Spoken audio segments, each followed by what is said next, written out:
आज हामी कक्षा 10 का विद्यार्थी साथीहरू मिली एउटा अभिनय लिएर आएका छौँ।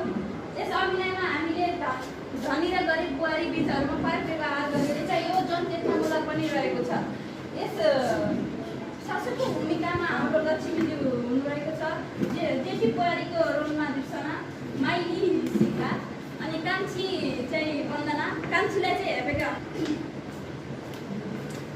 ए बुहारी जेठी बुहारी कहाँ गएछ आइज त? हजुरआमा किन बोलाउनु भयो?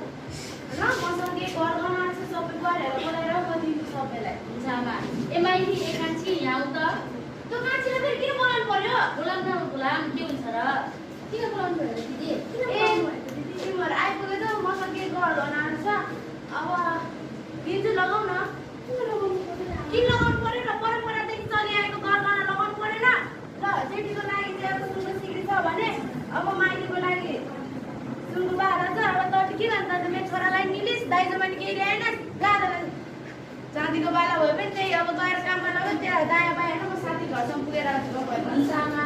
हाम्रो टिचर कति राम्रो। काको एक गिलास पानी लिएर त बुहारी।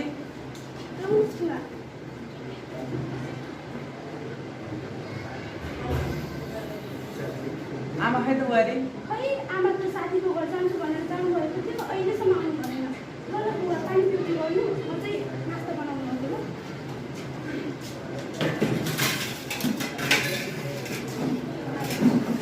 ल हजुर हजुर छिटो नास्ता लिएर आउनु त, भोक लागिसक्यो। एकछिन राख्नुहोस्, म भ्याइन। भनेको पनि धेरै बेर भइसक्यो, अझै पनि यस्तो भएको छैन। हजुर पनि त केही काम होला नि त। चुबाएर बस मागा राख्नु छैन।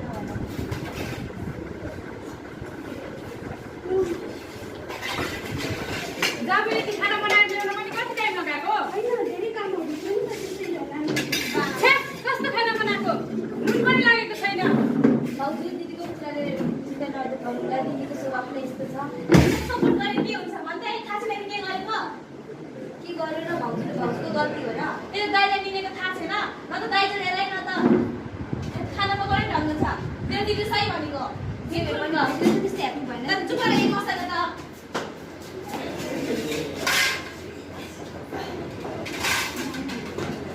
बनाउनु पनि अब यस्तो धेरै वर्ष भइसक्यो। बुवाआमालाई नि अब कहिले कहिले त सम्झिनु पऱ्यो नि। अब एकछिन बुवालाई फोन गर्नु पऱ्यो, हालखबर सुन्नु पऱ्यो घरको।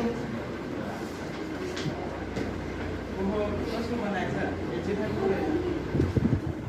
बुवा आशीर्वाद सधैँ छौ? हजुर बुवा उता कस्तो छ त? यता